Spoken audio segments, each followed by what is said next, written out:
live in this world. Everybody tells us what to do this, do that, from the moment we are born in kindergarten itself.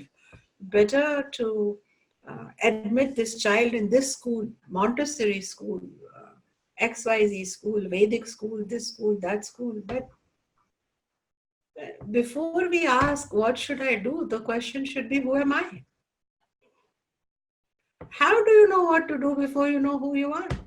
So we keep doing this, doing that, doing this, doing that. We remain ignorant and we are trying things, so we are suffering. So anyway, Gita fills us those gaps. And actually these next 5 verses that I'll be teaching you itself today, it's my hope. I can only hope Ishvara and all my ancestors have to ensure that I can convey those 5 verses to you today, 11 to 15. We covered some of 11 as a background last time. We'll move a little more with medium speed today. That is up to Ishvara. So as you saw that in verse 11, let me chant verse 11 for you.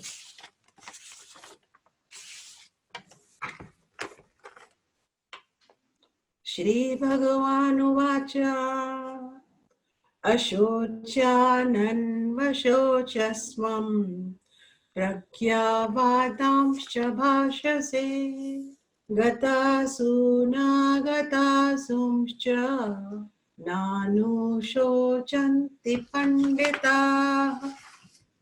So I had mentioned to you, dear Sadasyas, last time that finally when Bhagwan, the teacher, gets a chance to begin teaching and he knows that he has a earnest audience in the form of his student who is really wanting a very definitive answer, who is willing to listen and who has submitted himself as Shishya.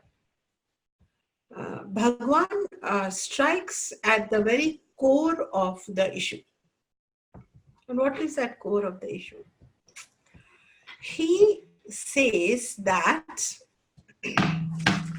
in this particular shloka, he says that you are grieving for those. Let me see what is the exact English you have in the text that you have.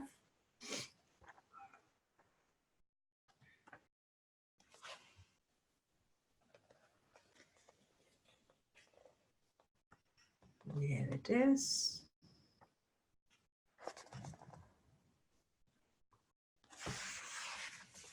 It says, thou grievest for those for whom thou should not grieve for, and thou speakest words about wisdom. But says in brackets, if you are wise men, do not grieve for the dead or for the living.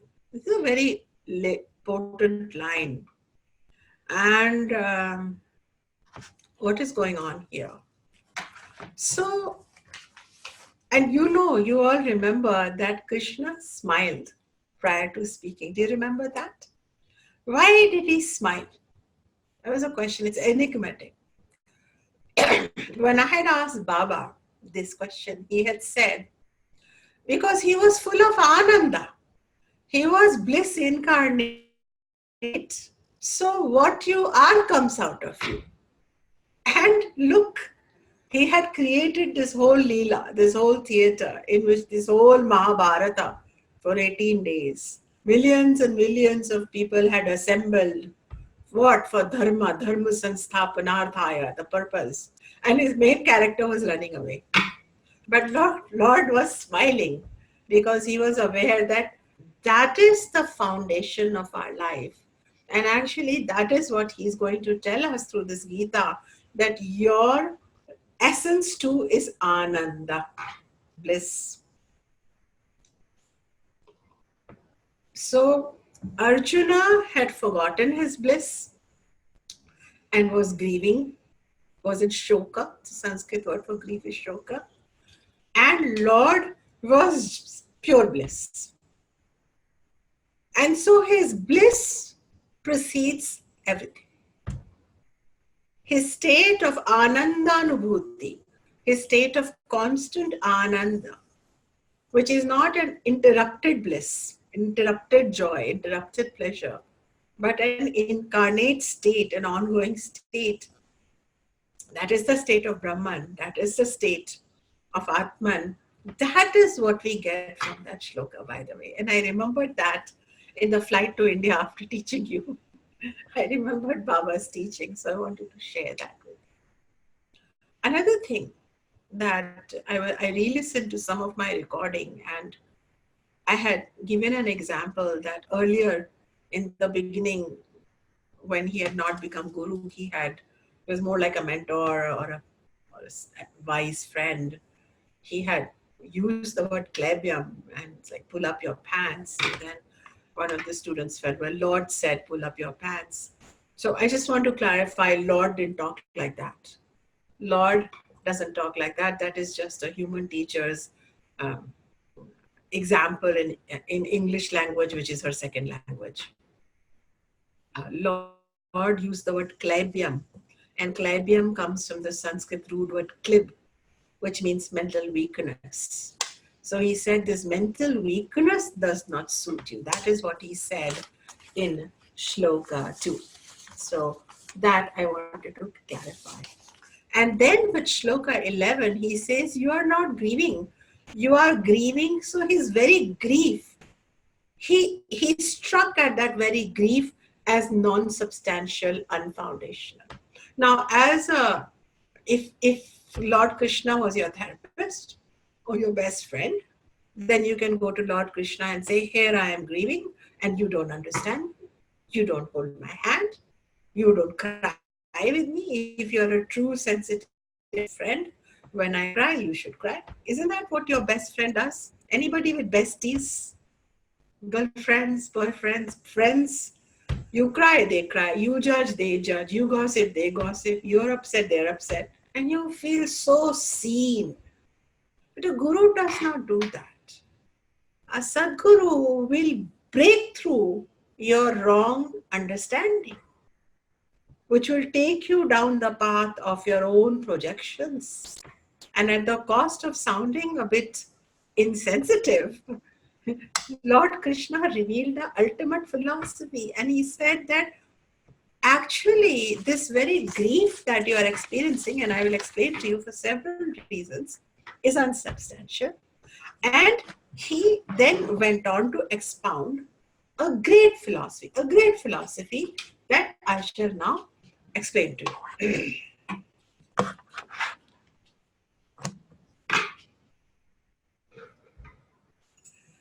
So, while Arjuna can only experience shoka or grief, Bhagwan, Lord, can see behind his shoka into his moha. So what is this moha? In English, we call it delusion. So actually, if you think about it, dear Sadasyas, we are all suffering from delusion, and delusion is the inability to see the thing for what it is. Has that happened to you? Let me know if you thought that so-and-so was plotting against you, but they were not. You thought so-and-so was trying to be an authority figure on you, but they were not. You thought, or you thought so-and-so was loving you, but they were actually disrespecting you. So it's like, do you see things for what they are? But often we see what we think we see. So we don't see what is there. We only project some ideas, and based upon that, we create a delusion. And then that delusion, that appearance directs our behavior. And this is called moha. And according to Bhagwan, prima facie, all human beings are suffering from moha because, and the indication of that is, dear Sadasya, dear student, that if you are suffering, are you suffering? Any hands? If you are in grief, if you are not experiencing your ananda, then it is probably because moha has taken over you. And so it is not your destiny. Grief is not your destiny, dares to say Bhagavad Gita. Dares to say Bhagavad Gita. And you may be full of grief from here and above. And yet Lord begins by saying, this grief is untrue. You made a series of delusional choices to be experiencing them. But what is unreal is unreal. This is not your destiny. You are a divine being. You are like Krishna, a smiling being, Ananda. Pure Ananda Swarupam, that is who you are. So this grief has happened. It is a side effect of a series of attachments and misled perceptions.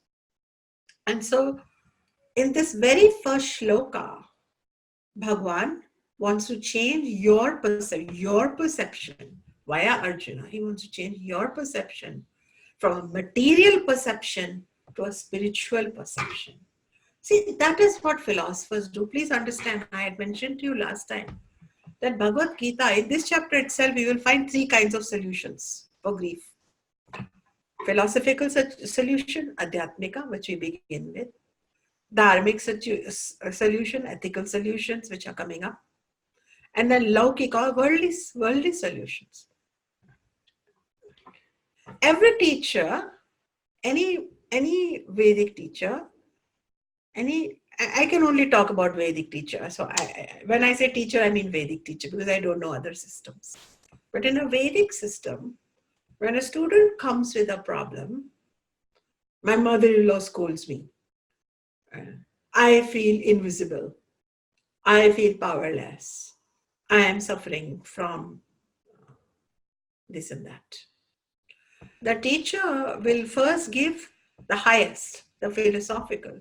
It depends if the student can really rise there and there is quick relief. The student may have done sadhana chatushtayam in this life, so they will understand philosophy right away. They may have done it in previous life. They may be continuing some spiritual journey over some lifetimes. So when the teacher gives the philosophical answer, it is the ultimate reality, student has moksha. But if the student doesn't understand, then the teacher will try dharmic. Then the teacher will try worldly. So the teacher has in their bag, three kinds of solutions. And Bhagwan role models that for us. So he's very kind and it begins with the highest. Now, as a philosopher, what do philosophers do? If you've met philosophers, if you know them, they're very strange people. What they do is, they may be having a physical problem, very physical problem, like the plumbing has gone wrong in the bathroom and the bathroom is flooded. And what is a Mr. Philosopher or Mrs. Philosopher or Miss Philosopher doing? They are thinking about it. And they will think of some thoughts around the tap situation. So philosophers always approach a problem not outside by calling the plumber, clamping the seal, but thinking a different thought. This is how philosophers are. And I have grown up with my father, who's a philosopher. Many people called him the absent-minded professor. So, and Baba was like that. And I think I'm like that too. So what happens is you, as a philosopher, you change your thoughts to change your outside. That's what a philosopher does. So in these 11 to 25 verses, you are being asked to challenge the way you think. We don't like that. We would just want some quick solution. Or we may like it, depending on where we are ready. But even if you're not ready, just listen to it. I have been listening to Bhagavad Gita probably from before I was born, from my mother's womb. However, I really paid attention to these verses, especially after my mother passed away, because these verses are chanted and explained for the consolation of the people who are still alive. so-called alive, so-called dead. And when Baba was chanting and expounding, it really made a difference to me in relieving my grief. And then um, that I was 10, and now I'm, going to be 51 soon. But I know that they have become a very dominant paradigm in my life. So they have moved from being consolation verses to becoming my main uh, approach to who I am and to life and to its problems. So let the seeds come to you. And moving forward, uh,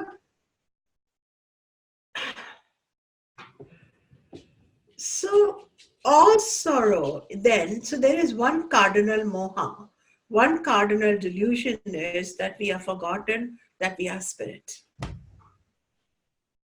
Please just close your eyes and think about this. You forgot who you are. You are spirit, you are soul, yourself. Today I will use the word spirit and soul. Generally I avoid, but I will use it today because there are many new students. So I want to clarify that often we hear of the soul in the other traditions. I don't know all of them very well, but at least in one tradition, each being has its own soul. After death, the soul waits, it arises, and it meets its destiny, good or bad. But the Vedic concept of Atman is very different. I may use soul, spirit, self, but you must understand and be open to regaining all new knowledge about you because you are soul. Okay.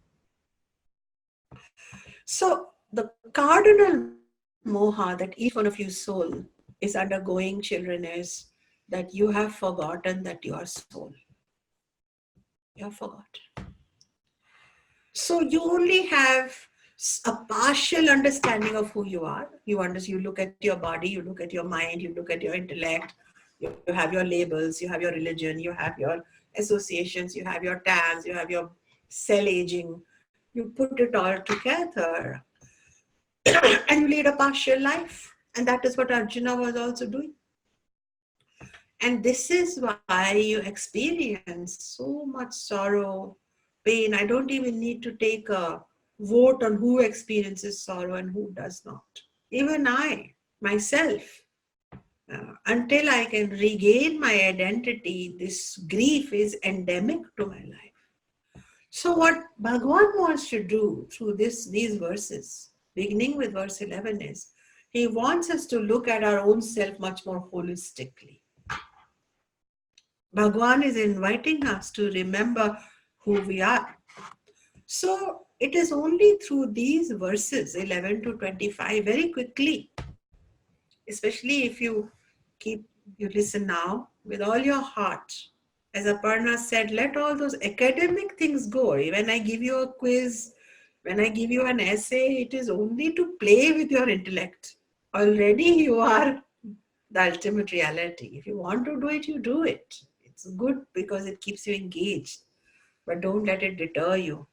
But as you stay involved, you're going to discover your true identity. So what Gita wants to do is, Gita wants to re-inform us.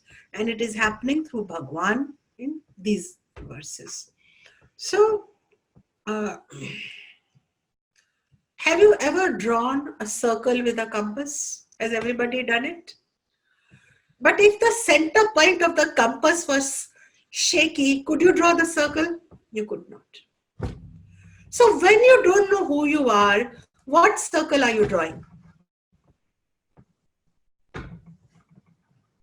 That is why the Gita puts everything aside and says, what is that center point? What is that center? Who are you? What are you doing here, sitting in this body, taking this class? Who are you? Who are you? And because this deepest self-identity is under delusion, we are all under delusion. So we are confused, completely confused. But if this is clear, and because of that, there is all kinds of attachments. First of all, you don't know You don't you don't know why you are who you are. You don't know why you are here, and you're worried about your blue bracelet and your red dress and this and that, and you're making your little collections, and then you know death is coming your way, and this is the life you live. This is my life. I have a 80-year-old, 70-year-old, 60-year-old life. Wait, astrologers with 50-year-old life. Then I will die. Then I don't know what will happen. This is the kind of moha that we are living in, and Bhagwan says,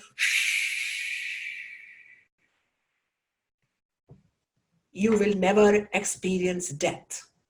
No soul has ever experienced death. Period. Never. You will drop away your body painlessly, is what Bhagwan will tell you about just now. Just like you have aged from boyhood to babyhood to boyhood to youth to old age, similarly you will change one body. What's the big deal? All the stories, death, death, death, suicide, accident, disease, chronic heart failure. Oh my God, oh, this is what is going on. This is all our moha-based grief. If we are not crying, we are internally scared. We are going for mammograms like nobody's business. You understand? This is all a big story, a hype. And this is where Bhagwan is coming with the first verse itself. And that is why I told you about the 3 stages of consciousness in case you took them very seriously. Because even your 24-hour period, you keep changing. Your body keeps changing. Your mind keeps changing. What is that central point of the compass? That is you. And your job now, my dear children, with me, is to discover that, to become familiar with you. Who are you?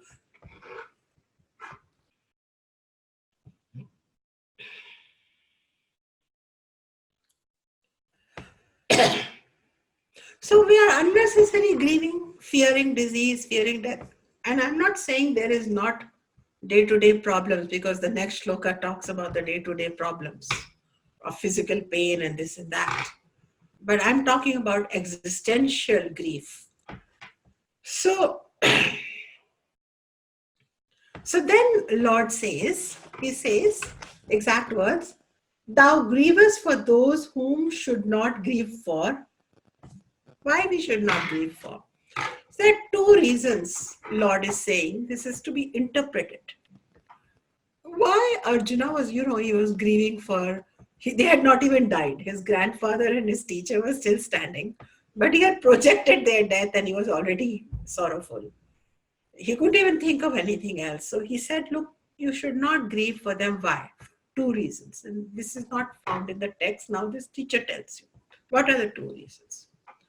The 2 reasons are, one is that from the standpoint of Atma, from a standpoint of soul, they drop their body, Sharira. And in fact, they will take on another body. And in fact, their mind will, when they drop their body, they don't even drop their mind. The mind stays on. It's like death. It's like somebody got up and went to a heavenly place, or went to Las Vegas or Bali or India, or well, not India right now, but Bali was nice.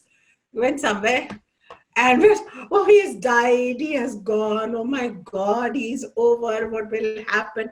He's finished, nothing is over. The person just got up and went to another room. This is death. So the thing is, one, from an Atma perspective, that's one answer which we will elaborate further. There is no need to grieve. Another reason Bhagwan gives why Arjuna should not be grieving is very interesting. See, even though Dronacharya, the teacher who taught him warfare, and Bhishma Pitama, his great-grandfather, who basically brought him up and gave him all his good teachings and values, they were both supporting the evil king. But they were still dharmic. The thing is, they were not supporting the evilness of the evil prince Duryodhana. They were merely protecting the boundaries of their kingdom. For example, many of us may not be believers of our president today, Mr. Trump. But if America is attacked, we will stand to protect America. Would we not? Yes or no? We would. So they were bound by their dharma to their nation, to their state, to their princely state. So even though they were, and if all the good people leave that army, there would be no voice of reason. So they were not bad people. They were just unfortunate to be on that side of the fence. But they were still following a dharmic protocol. And Bhagwan wants to tell us, which we'll understand later, but in short, I can tell you that if you, through the teachings of Vedas, and because of the teachings of your parents, ancestors, other gurus, teachers, dharma comes to us in many forms and life lessons.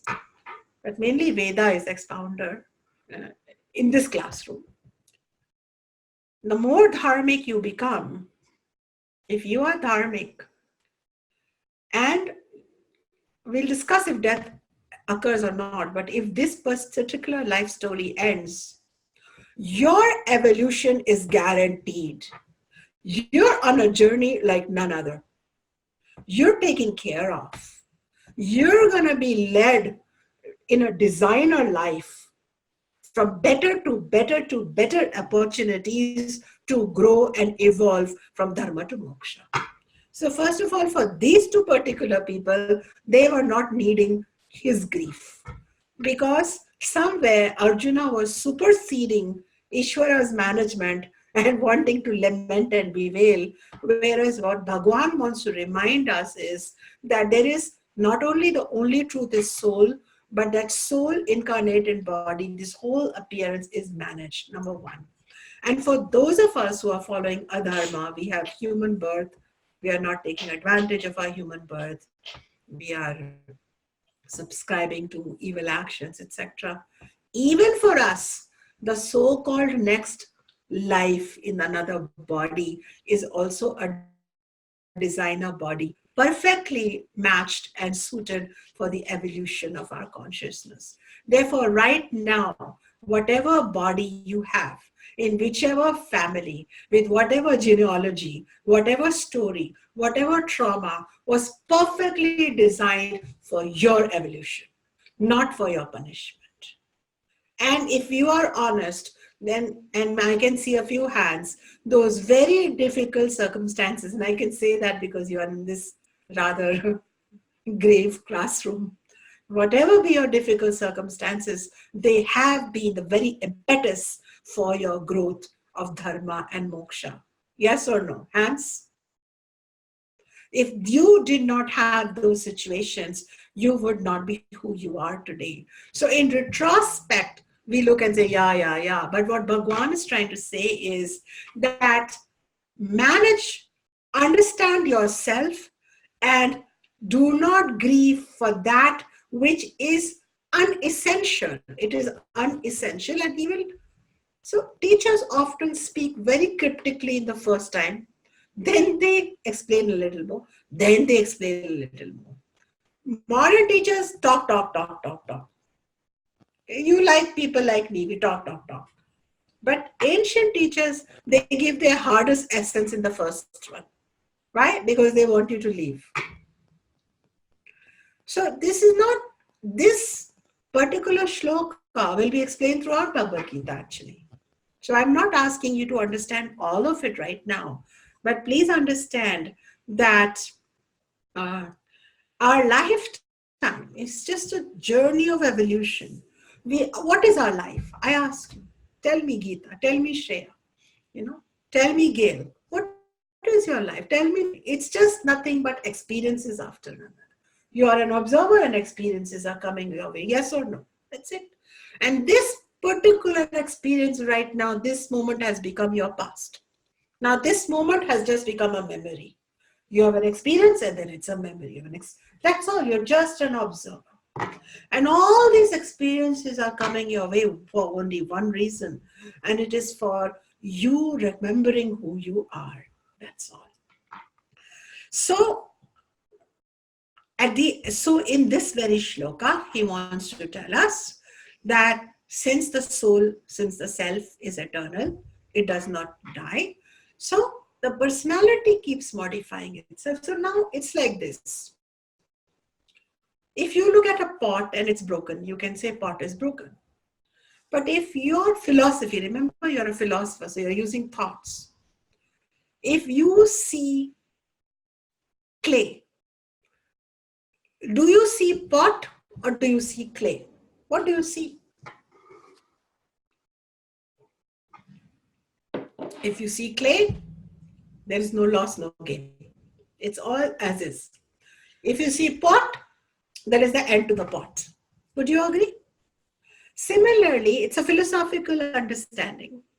If you see wave, then one wave rises, it has a life, it had so many ambitions, it wanted to rise very high, and then it died. It's over. But if your perception is of ocean, then waves rising and falling are part of the ocean. Now, this is stretching the imagination. It is asking you to look for the ocean when you perceive the wave. It is asking you to look for the clay when you see the pot. It is asking for you to look for the soul where you see individuals.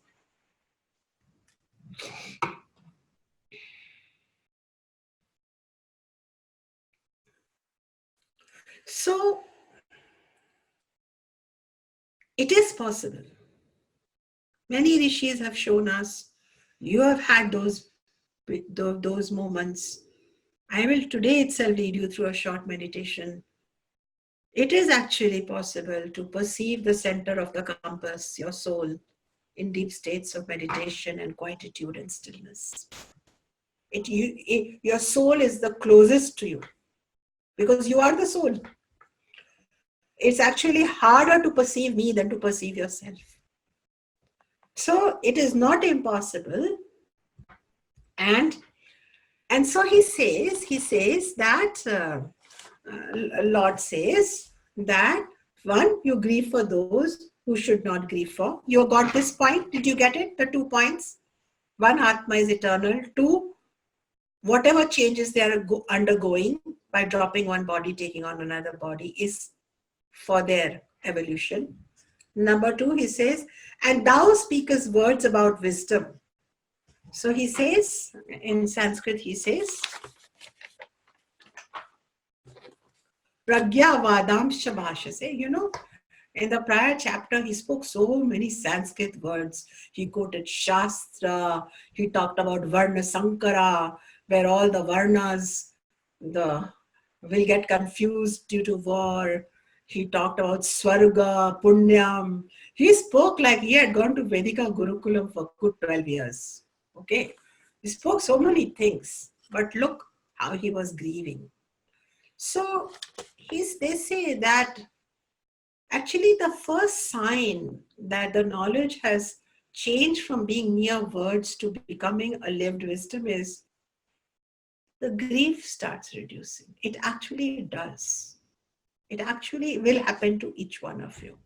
And has it happened to an extent? 1%, 0.5%, any hands? It will happen more and more. It actually does, provided we apply the wisdom. See, the reason all of this is happening inside Mahabharata war is, life is like a war. And can you remember this wisdom in your war? Or do you think, for war, for my life, I will think different thoughts, and then in my webinar, I will think different thoughts. Okay. But then take your webinar thoughts and apply them to your life, and then things will start connecting. This takes a little while. First, we put them in 2 different compartments, then we connect them, and then the magic starts happening. So then he says that, how do wise men, have you heard of the Sanskrit word Pandit? Have you heard of it? Pandit? Yeah. Pandit so and so. Huh? My younger uncle's title is Pandit. So Pandit is another title for a knowledgeable person. And Pandit comes root Sanskrit word Panda. And Panda means knowledge of the self. So Pandit means one who has knowledge of the self, who is a jnani, who knows about soul, who is no longer under the delusion that I am this body and I must save it at any cost, etc., etc. So he says that wise men, the Pandit, Nanu shochanti panditaha. Anushocanti panditaha. The wise men do. Anushocanti means do not grieve again and again. I wanted to point this out to you. The Advaita Vedantic wise person is not a robo. When my dog died, I also shed tears. When my father will drop this body, I will also cry. If I hit a stone while I'm walking, I will say, ouch, ouch, ouch, ouch. Okay? If a student um, who I know many years talks poorly about me, not to my face, but behind my back, I will say, oh, wow, that's okay, that's sad, that hurts me. Now, anushochat, shochanti means grief, shok. Anushochanti means again and again. So the difference between a knower of soul, whose moha is being lifted due to study of Gita and contemplation, and the one who only thinks I am this body, mind, caught up in this life of experiences, is that a wise person, a pandit, a jnani, a sadhu, will grief, may have anger, may have a reaction, but for very short time. So they are not robos. They don't sit like, oh, this is just our symbolic way of saying enlightenment. But even Baba had appropriate anger, appropriate emotions, appropriate regret, full range of emotions. But the moha person, the person who is in a delusion, who has forgotten who they are, they get trapped by their grief. And we all do. We get trapped even by, it's very hot, it's very hot, it's very hot. It's too polluted, it's too polluted, it's too polluted. It's too dark, it's too dark, it's too dark. This is so good, and or it's so good, I want more good. So we get caught up by our experiences. But Anushochanti Panditaha means they do not experience grief again and again by memory. So what we do? We write journals. There is a student sitting here. She's quite prospering in her studies. But in her first year, she presented me her journal. And you know what yours truly did? I threw it on her face. That is why she's sitting here. I said, first of all, you're full of grief. And now you're keeping a chronicle of your grief. And then you're presenting it for me with highlights to read why she's in grief. So like Krishna, I had to also say, this is unsubstantial. Let us focus on the bliss within you. Okay. So when we write chronicles, we have support group, we talk about it, we think about it, we build a story. And this is how we soul, self, full of ananda, bliss, in short, through our own free will, because we are so powerful, get caught up in repeated grief. And some of us have suffered from trauma, some of us have had PTSD, but even to those of us, I would say you have free will. And somewhere, instead of looking at only the trauma, look at the opportunity of the trauma. Look at the opportunity of the guru, of the jnana, of the shastra, and the whole setup. Because it could not be that Ishvara somehow forgot you and gave you that little bit of trauma for which you are lamenting. Are you with me? I don't want to be harsh. Can you wave to me and understand what I'm saying? And at the same time, they are not saying that if you've had trauma, Pretend like there's no trauma. Bypass it. Pretend like you're a robo. Experience all your emotions, but don't be captivated by them. This is the teaching of verse 11. Anushochanti. Anushochanti means again and again grief the Pandit don't experience, because the soul is after all an embodied soul. So because of having a body and mind, an embodied soul will also experience the hot and cold, the good and bad, the ugly and the beautiful, the divine and the demonic. They will also experience. But then they will use philosophy to understand that this is only an experience, and more shlokas are coming up to explain it. They don't get trapped by it. So one of the auto suggestions that you can give yourself after this class is, wait, I have every right to experience grief. But has grief become the only color? Because then that is the water of your fishbowl. You are swimming in it, you are pooping in it, you are eating in it, you are birthing babies in it, and you are caught up in it. Okay. So, and I know that you may be in difficult marriages, you may be dealing with terminal, and still I say to you that Ananda, bliss, is your true nature, it is your destiny. And that is why you are in spiritual class. If you are here only to listen that misery is your destiny, this is not your class. This is a class where your own teacher believed for a while, not when I was a child, not now, but for a while, I myself had, my moha was complete. I'm a very good teacher of Advaita because I've gone from the dumbest place to a lighter place, from the densest to a lighter place. So I know that I can subscribe to my own grief. I don't need anybody to help me. Okay, are we good? So he is saying you talk like a Pandit, and here the Guru challenges, why not become a Pandit? By knowing the self, because so he's opening the topic. He's not saying become a Pandit and I won't teach you. Then he teaches so many more chapters. Become a Pandit and change your relationship with grief to two things. One, it's not real. It's not your destiny. It's something you are subscribing to. So when I find people who are grieving a lot, they are subscribing to it. I know of people whose everything is falling apart and they are not in grief. And I know of people who have many things going for them, they are in complete grief. It's a personal choice. Are you with me? This is Bhagavad Gita. I am not telling you this. And I'm not your girlfriend. I am not your auntie. So I'm not going to say, yes, yes, I understand.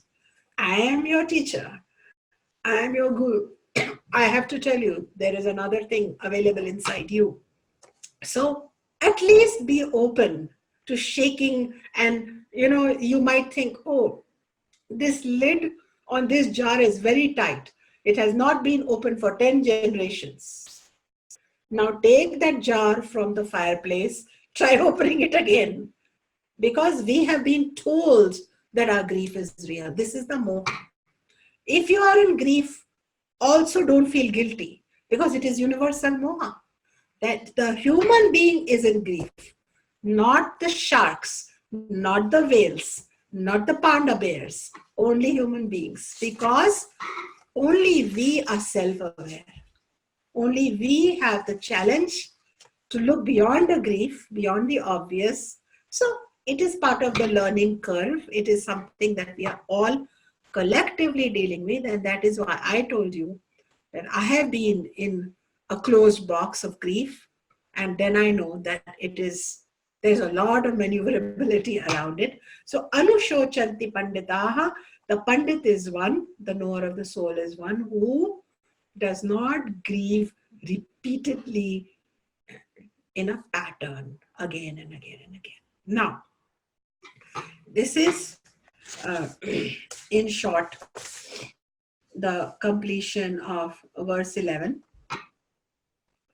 And basically with this he's saying that Bhishma will not die, Drona will not die, when even when they will drop off the body, their mind will continue to live, it will dwell in many more bodies until it understands it is a soul. So the question that I'm asking all of you here and those who will come in future listening to this is, what has your mind been doing that it wants to hear that it is the soul?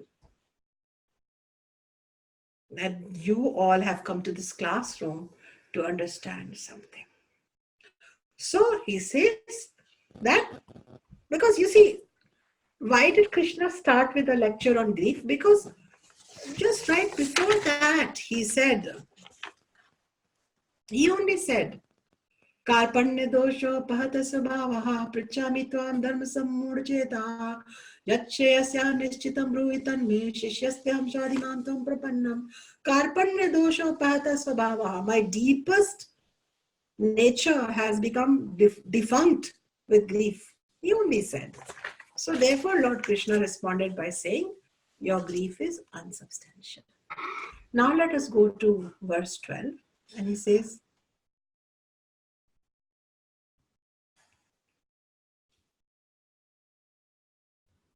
Natvevaham jatu nasam natvam neme janadipaha nacheva na bhavishyamaha sarve vayamata param. So this is a very interesting one also. And it is a very poetic way of him saying pretty much the same thing. Lord Krishna is saying, never was there a time, so he speaks in negative, never was there a time when I was not, nor thou, nor these lords of men, nor will there ever be a time hereafter when we shall all cease to be.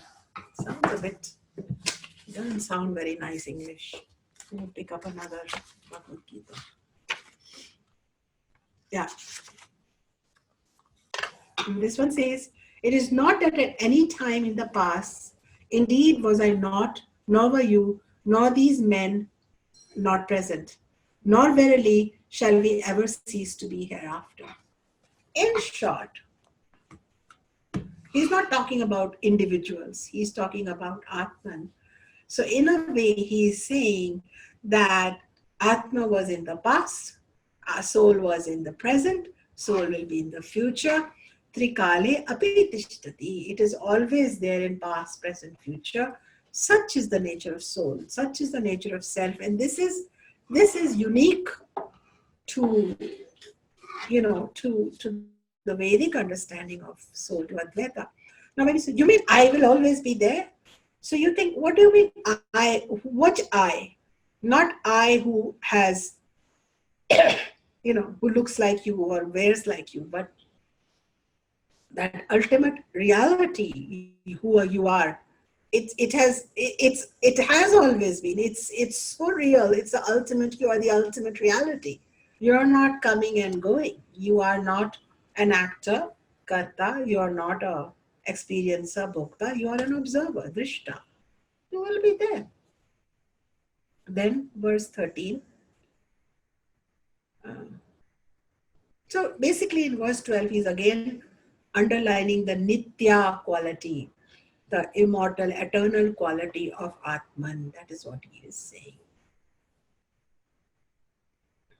So in verse 11, he talked about grief. In verse 12, he re-underlines the nitya, or the eternal quality of soul. So it's like all these comings and goings, they are just an appearance, temporary, but you are always there. Then the 13th, verse 13 is, I love this verse. Dehinosmin yatha dehe kaumaram yovanam jara tatha dehantara praptihi dhirastatra namuyati.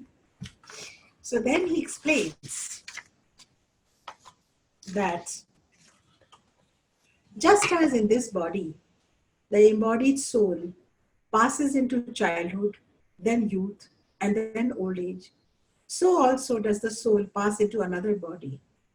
The firm man, or the jnani, firm in knowledge, does not grieve at it. So he continues to talk about this. He's we are talking about Nitya and then yet we face death, right? So we can say, what do you mean soul is Nitya? What do you mean? After all, we witness death all the time. So this is a discussion on death.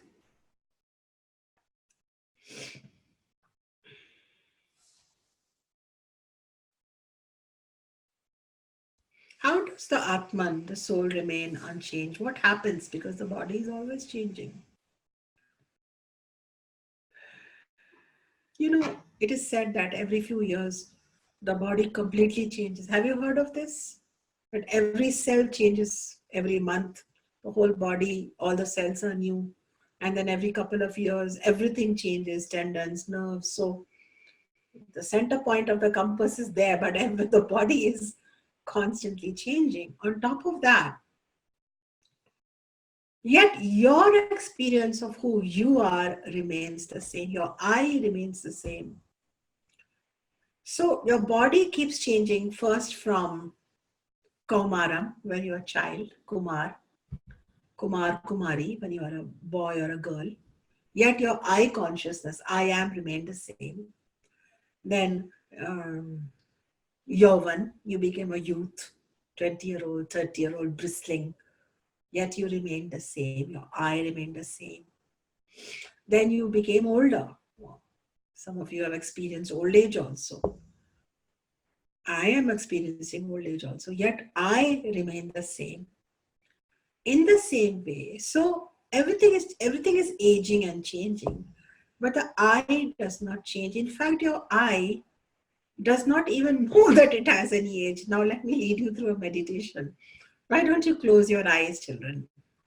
And why don't you just focus on this I am? There is nothing beyond that.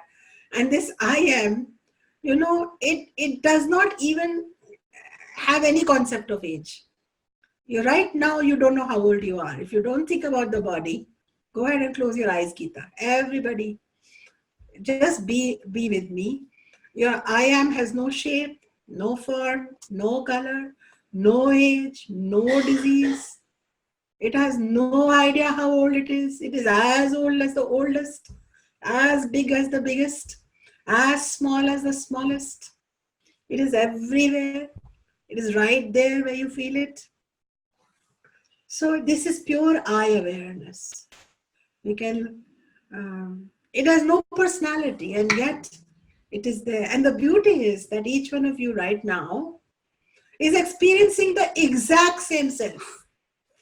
The same soul is the center of each one of you right now. That is the thing. That is the amazing thing, that it is the same soul. We all share a common center, though we share different personalities. This center has no age. That is why if you meditate on it, this is the biggest anti-aging meditation. Because if you connect to your ageless, diseaseless, formless, colorless, smellless, textureless, biasless, every which way it is free. You can experience it right now, and you cannot, if you focus on that, you can't tell its age. You cannot. To tell your age, you have to bring your awareness outwards, and then you have to remember, you have to use a thought keeper. Oh, I'm turning 57, that's not good. You have to remember it. This is how the rishis lived till they wanted to. Anyway, please come back. Show me your hands if you've experienced your ageless center. Any hands?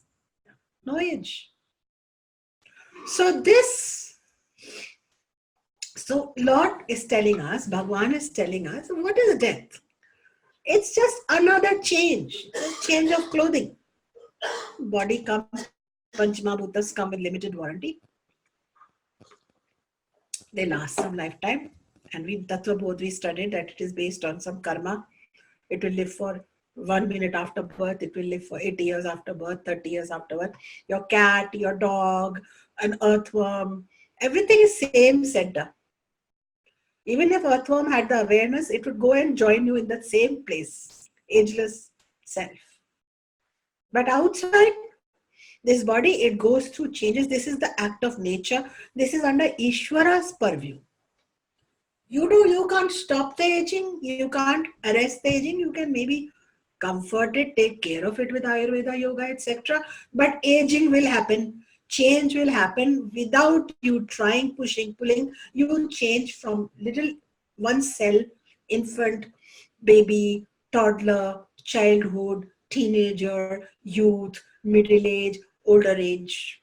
Okay. And in Tattva Bodh also we studied about the the six changes that the Dehi. Dehi is a technical word, Dehi. Dehi is the name of Atman associated with body. Deha means body. So the Dehi undergoes six avasthas, it undergoes six changes.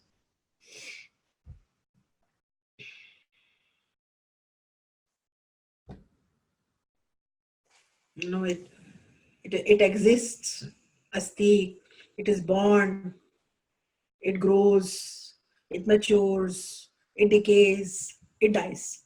These are the things. What is death then?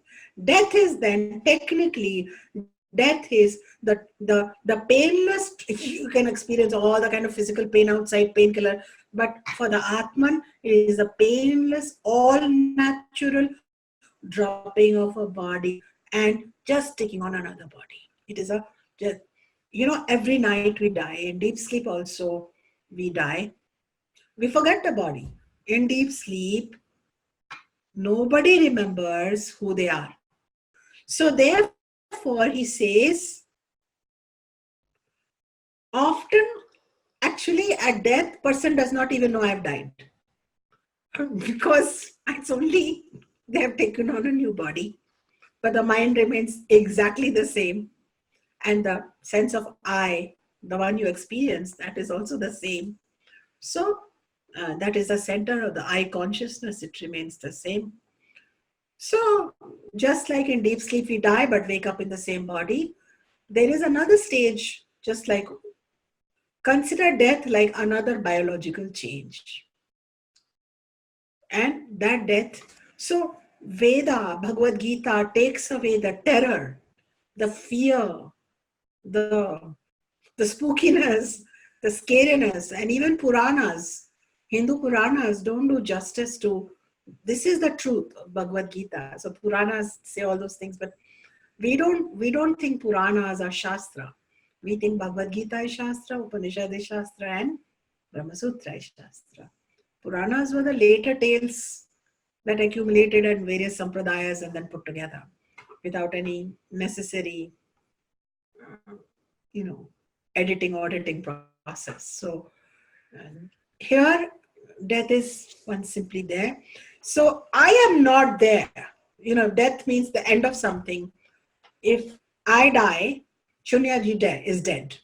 1022 something something. It doesn't mean anything. It still means I am there, because I am not there. That experience is not possible for I am. Not possible. So life and death. Birth, life, death, birth, life, aging, change, death, then again birth, life. This is all part of a biological order. Death can happen many ways. Tree can fall on you, you can shoot yourself, somebody can murder you. These are all part of karmic prarabdha stories of how the body will end. But death in itself is nothing but the natural order. And when your loved one undergoes death, please know now that the soul is choosing another clothing. When Lakshmi's cat left her clothing, we miss that clothing. But her cat is very much alive in the clothing that is preferred, suitable, and worthy of that noble cat. Soul. It's not a cat. Soul. If Lakshmi and her cat meditate, they will reach the same place. Except that Lakshmi has the faculties to meditate. Cat can only purr. But they are both same qualitatively. Are you with me?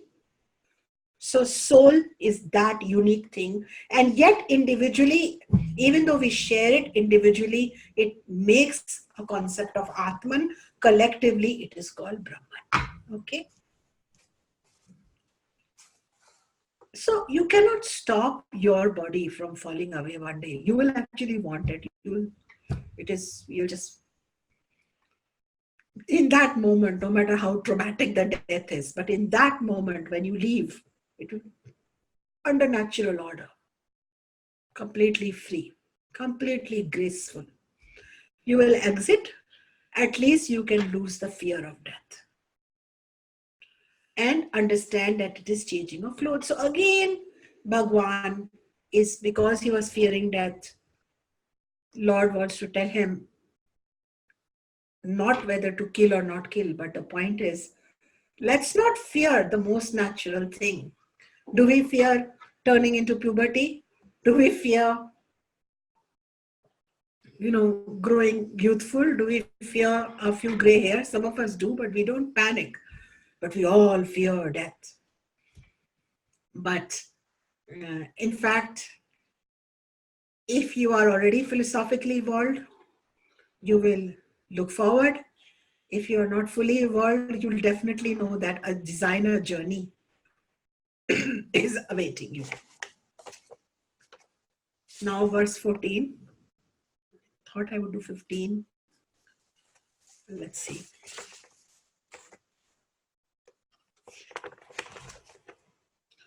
Matra sparshasthu kaunteya shitoshna sukha dukkada agama payano nityaha tam stitikshasva bharata. So what is he saying in verse 14? So each one of you, each shloka, as you can see, is a teaching for you. It is addressing your fears of death. It is addressing your engagement with grief and considering it very real. At least to begin to dissolve that grief, you have to be willing to agree that you have some power over it. It's not the only power over you. Similarly, it wants to talk to you about now your, is it enough to know that, oh, your Atma is eternal, death is not, and death is only a passing from one clothing to another, just like we change our clothing, the Dehi or the Atman changes its body. Absolutely, it's complete soul decision, soul power. Your mind doesn't know it, your body doesn't know it, but you know it deep inside your soul. But he says, look how intelligent, what a psychologist he says. In case Arjuna says, it's true, okay, I'm not afraid of death, but what about the day-to-day suffering? Day-to-day problems, day-to-day pain, day-to-day jealousy, day-to-day, irritation, day-to-day frustration, day-to-day shivering, day-to-day, cold, frostbite, sweat, blemishes, or hunger, or, all those lust and rage and all of those things. So in this, he says, this day-to-day suffering, the contact of senses with objects, O son of Kunti, which causes heat and cold, pleasure and pain, have a beginning and an end. They are impermanent. Endure them with discrimination, O descendant of Bharata. Very interesting. This word matra, ma means to measure. Another word is matra. So matra means sense organs which measure the world of experiences, measures. We use subtle sense organs in the dream world. We use gross sense organs in the awake world. Not awakened, but awake world. Kaunteya means son of Kunti. So he explains that one deepest fear is the fear of death, and he addresses that. Then he addresses the day-to-day afflictions which cause us grief. Day-to-day. Do you all suffer from day-to-day afflictions also? And you find that you have become irritable, or you are a complainer, or you are a whiner, or there are certain triggers that set you off. You know, you go out of the house and you see a pothole and you get upset with the government all over again every day. You know, this can happen, day-to-day triggers. What happens is, ultimately, it disturbs your quality of, your moha, like as if this pothole is the center of your universe.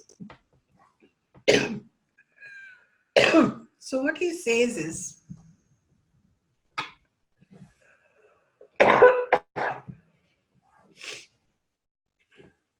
we experience opposites: Shita, cold; Ushna, hot; Sukha, happy; Dukkha, sorrow. So these are just examples of pairs of opposites. You can think of more opposites, right? Generosity and selfishness. Okay, there's another opposite. Um, Union and deprivation. That's another opposite. Abundance and depravity is another opposite. Selflessness and selfishness, resentment and kindness. They are opposites. Hunger and fullness. So he says, you are a soul and you have, through nature, through Prakriti, such an equipment. Your senses have soul power and they are engaging with the world of experiences. And because of that, these opposite ridden experiences are coming your way. But they are agama payano, means they are agam, they come and then they go. Now, let us see. Indrani, you have been, for several decades in this body. And so many experiences have come your way, but they have also gone away. Would you agree, Indrani? They have come, they have gone, right? For millions of years, we human beings have experienced seasons, afflictions, dust storms, jealousy, robbery, rape, onslaught. Things have come, they have gone. Yes, yes. They come, they go. They come, they go to our senses. So, what he's saying, maybe rape and etc., we'll discuss later, but day to day afflictions, maybe that was not a good example. But I can say hot, cold, seasonal changes, hunger, sleep problems, right? Yeah. He says, please understand that they are coming and they are going. That means they are anitya, they are not eternal. Anitya, that is the next word here. Agama payano anitya. Anitya, so they are coming and going. So they are, Buddha has also talked about the transitory nature of afflictions. Lord Buddha has also talked about that. For the transitory nature. So in Buddhism, there is a popular, I think the Buddhists made this popular where they said, this too shall pass. Have you heard of it? It's such a profound statement. This too shall pass. Sometimes it helps. So what we do is, when some difficult comes our way, we get all caught up in it. And it becomes the center of our world and it fills us with grief. We may have understood about life and death and birth, but then our day-to-day movements get besieged by our sense organs, not experiencing the pleasurable part of the experience. So he's saying that, look, these things come because of our sense organs, and they are coming, they are arising, but they are coming and going, they are anitya, and then he says that, so therefore, what do you do? What do you do? You bear them with discrimination. This is called titiksha. You bear them not with bravery, but with discrimination, with knowledge. Bear them. Now, this is a fine philosophy which tells you to bear a few things. It's talking to grown-ups. Or it is telling us, because after all we are soul, that we can bear a few things knowing that they are anitya. They will come, this season of life will come, it shall go. Your darkest time shall come and go also. So some bear it with discernment. It may not be pleasant. They are not saying pretend it's pleasant. They are not saying, okay, do some mantra, light a incense, chant some mantra. They said, bear it. And this is called titiksha. And by the way, titiksha does not mean, again, titiksha does not mean the person does not experience any overload. The person makes an attempt to bear it. So I remember when I was a child and I had to take a train ride, simple train ride, a few hours, I would get restless. And I would ask, like us children do, when will we reach, when will we reach? Then as I got older, again I took train rides and I got very restless. Now I take very, very long plane rides, but I'm not restless. I accept that this is what is coming my way, because what happens is we start fighting against nature. Start fighting against nature, and we want things to be exactly the way our senses want it. And this is, in this sphere of experience as a soul, when you're embodied with sense organs that are reacting, it is not a wiser strategy, and somebody had to tell you that. So you cultivate titiksha. You endure it. You bear it, knowing that you are nitya, this is anitya. So configuration is there. And finally, in the last one, because it quickly concludes, it's the same thing. Yam hina vyatayan yete purusham purusharshabha samadukha sukham dhiram somatatvaya kalpate. So in shloka 15,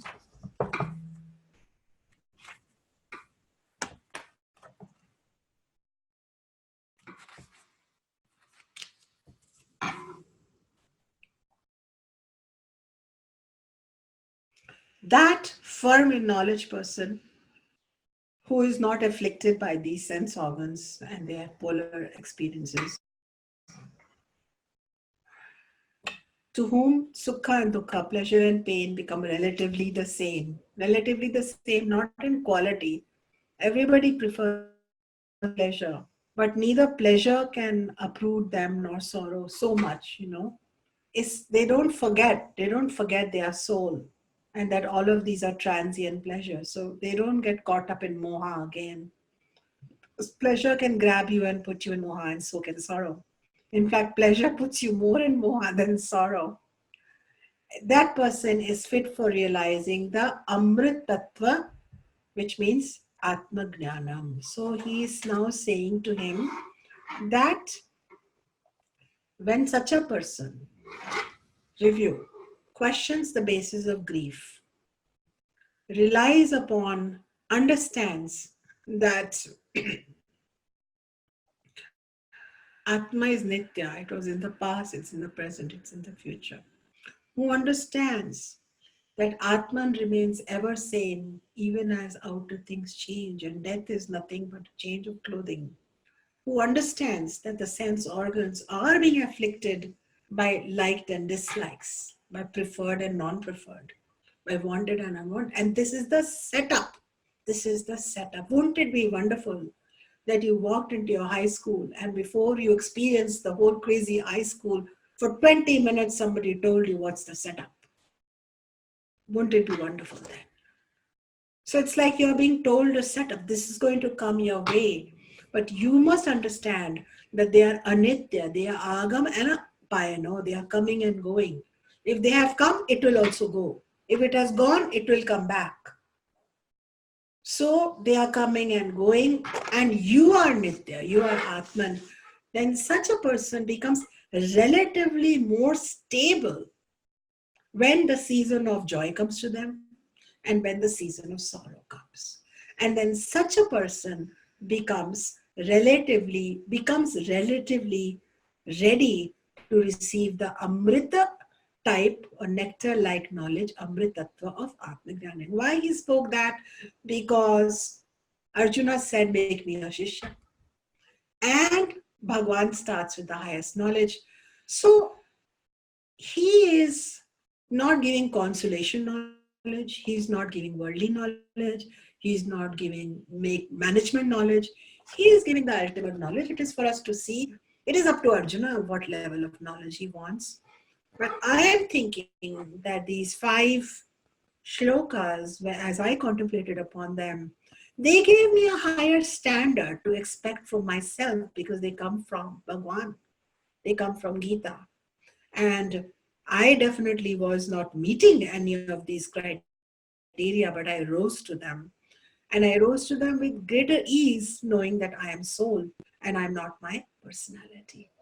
So, with great joy and tidings, we shall continue with chapter 2, shloka 16 onwards to whatever verses I can cover.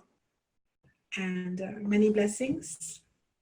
Let us chant Asatoma Satgamaya. If you are new, I'm sure Aparna will send you, she will point you to where you can learn it. Om Asatoma Satgamaya Tamasoma Jyotirgamaya Mrityormamritam Gamaya. Om, in that ultimate Brahman, final reality, may I find peace, peace, peace, shanti, shanti, shanti.